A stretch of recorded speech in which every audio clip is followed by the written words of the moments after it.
the 2010 recipient of the John Gardner Lifetime Achievement Award. The award he'll present tonight to Jim Sinegal. Leo, where are you? Voila.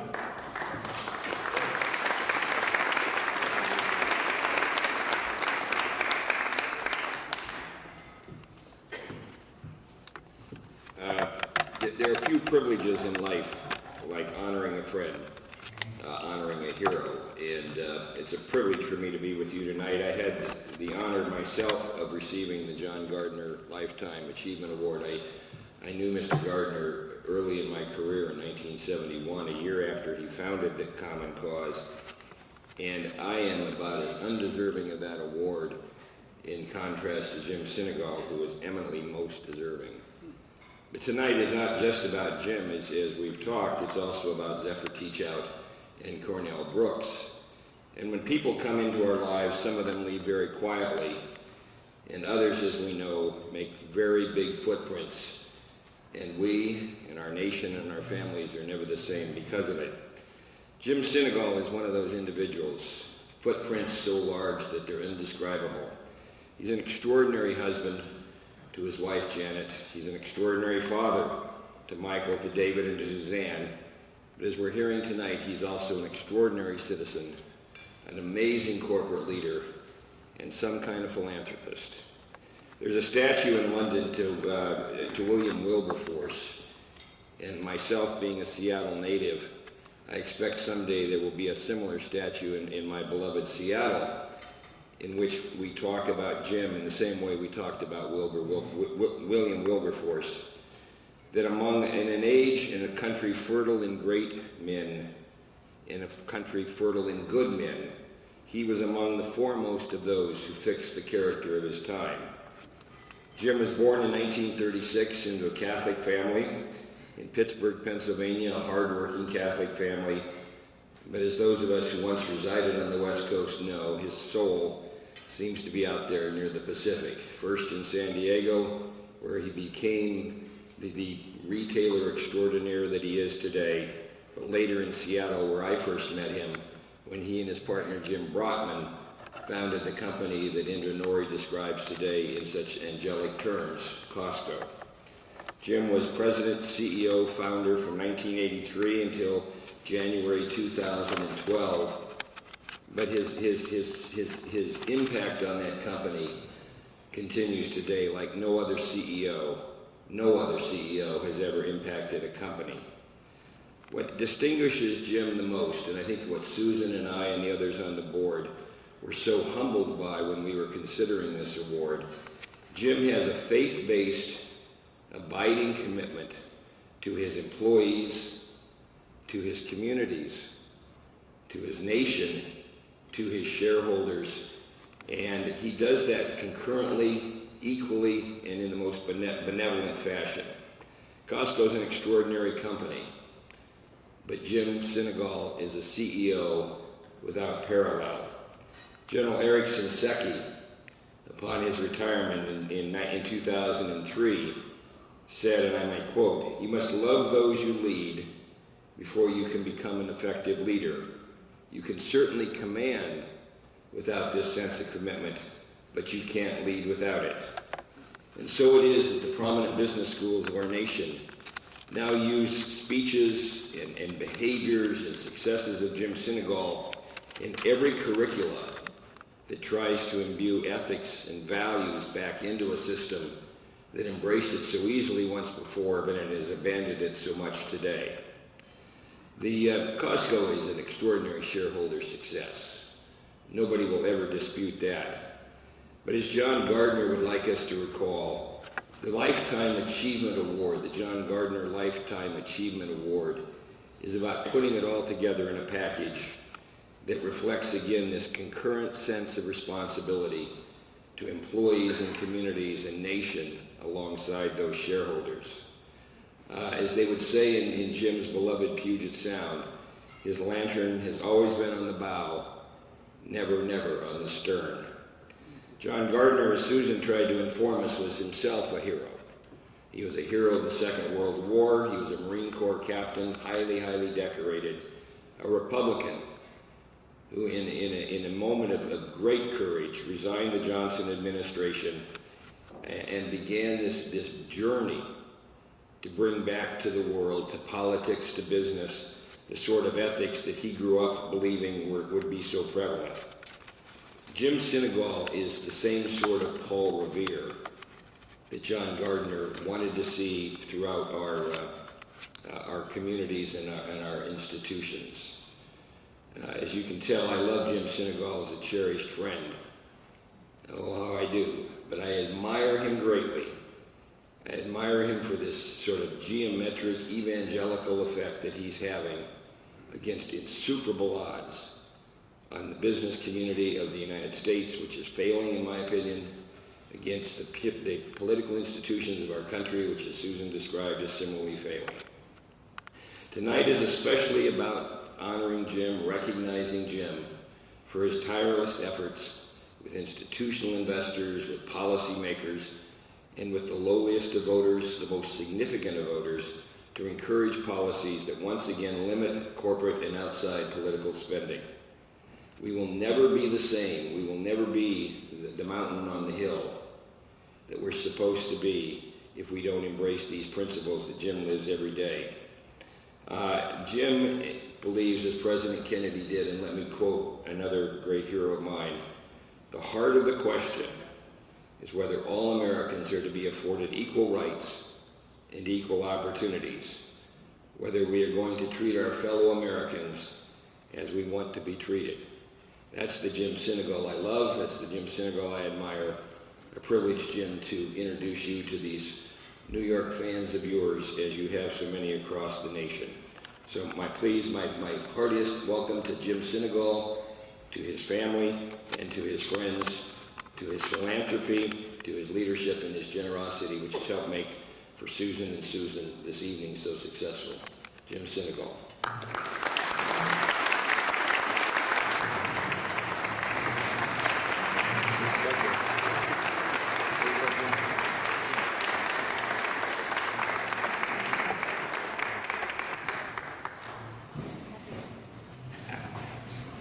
Thank you very much. Thank you to Common Cause. This is kind of a small award.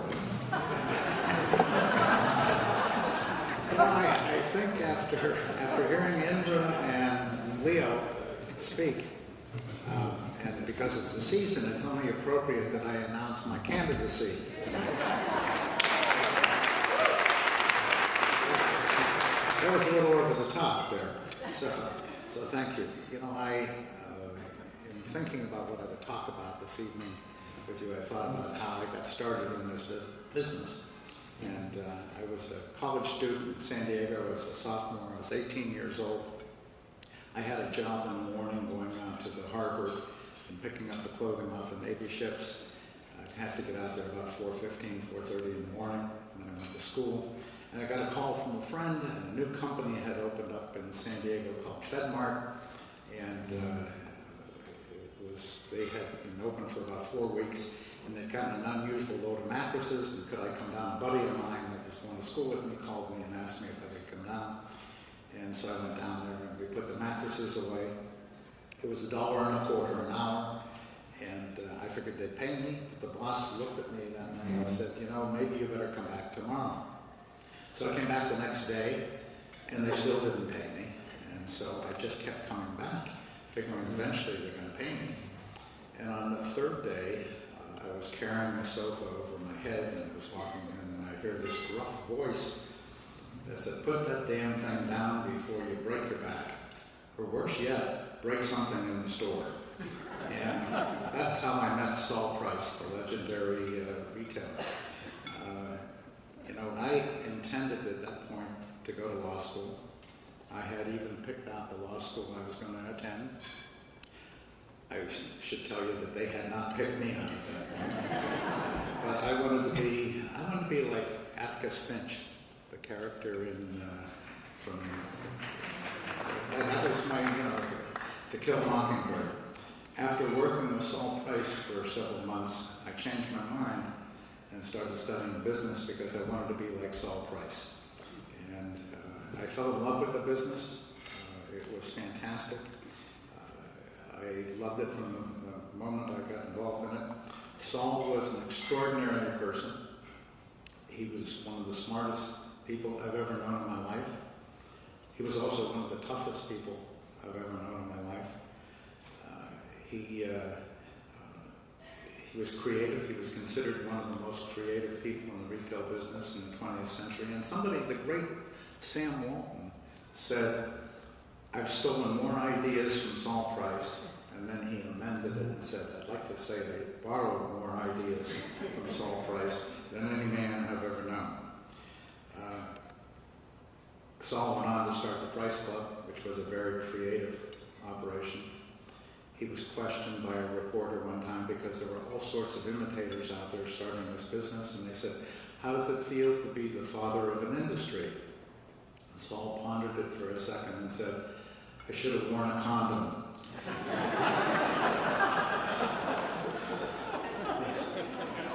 A reporter called me one time and he said, "Gee, you worked for him for a long time. Do you remember him?"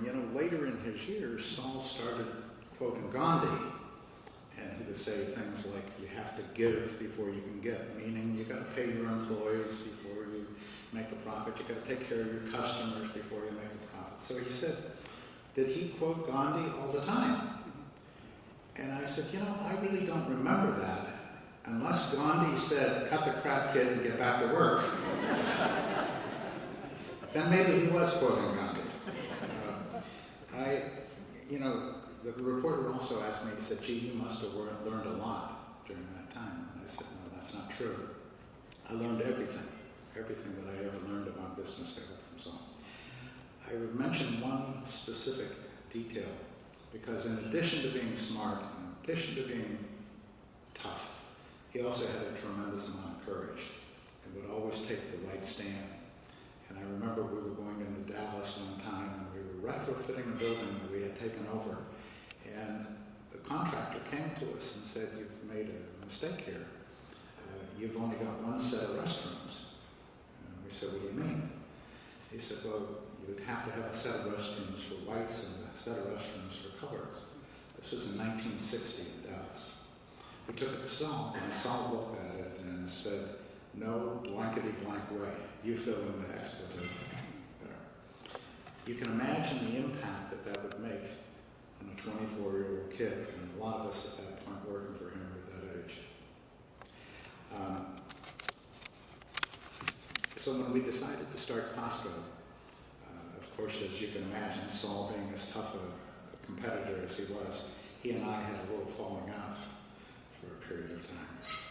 But the DNA of what we had learned, because we had a lot of former FedMart and Price Club people working for us, and we understood the concepts that Saul had taught us, that business was about more than making money.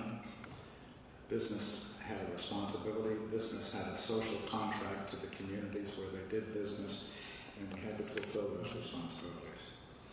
And I tell the story about the fact that we applied in our first Costco in Seattle for a liquor license, a license to sell beer and wine. And of course, the process went on and on. We couldn't get the license. They came in and they didn't like our name. Our name at that time was Costco Wholesale Club. They said, "You can't be a club and sell beer and wine." So we said, "Okay, we'll change and drop the word club." And they came back and said, "We have to post your intention to sell outside the building." They came back 30 days later and said, "No, we didn't mean here." And they moved it over about 5 feet on the wall. So it was pretty clear that they were trying to stop us. In addition, they put us through an enormous audit, checking the price of milk and eggs and tires and everything that we were selling. So it became pretty obvious that we were going to come under a lot of scrutiny.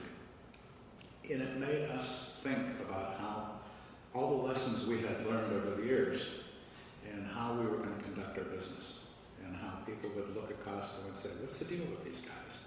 This is crazy. You've got to pay a fee to go in and shop with them. Whoever heard of such a nutty thing? They got stuff stacked up to the ceiling. They've got forklifts running all over the place, cement walls. Probably there's no warranty on anything you buy. They're probably taking advantage of you at every turn, and probably won't be here in 6 months." So So it made us sit down and think about our business and how we were going to be perceived and how could we overcome every single objection that people would have to shopping with us. We said, okay, we're going to have the best refund policy in the country. It's easier to get a refund from Costco than it is from Nordstrom. We were going to guarantee 100% every single product that we sold. And that we wouldn't engage in any superlatives or any false advertising, which was easy because we didn't advertise.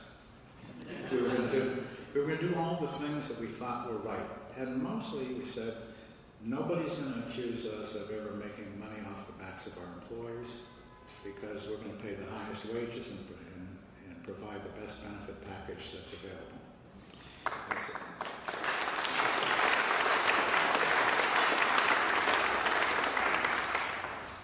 So we developed at that time our code of conduct. And our code of conduct was that we thought that as a company, we had to do 4 things. We had to obey the law, we had to take care of our customers, we had to take care of our people, we had to respect our suppliers. Pretty much in that order. Obey the law, take care of your customers, take care of your people, and respect your suppliers. And if you did those 4 things, that you'd do what you had to do ultimately, which is to reward your shareholders. And so we really focused on that. Since we went public in 1985, our sales have grown to $110 billion. We have almost 200,000 employees in the company. The sales have increased on an annual basis at about 13.3% compounded. Profits at about 13.6 compounded, and a stock value at 16.6 compounded. So we think that we've rewarded the shareholders pretty well. And we feel that we've answered the question there. I think that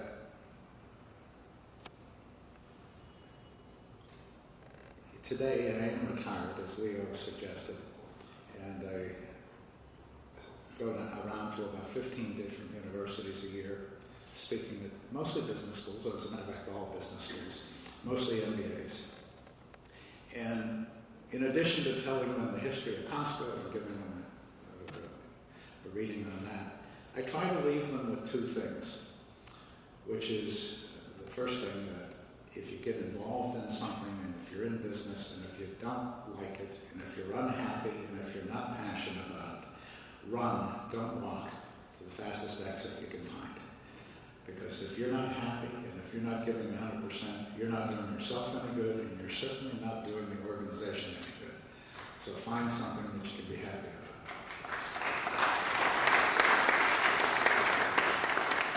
The second thing is find a mentor.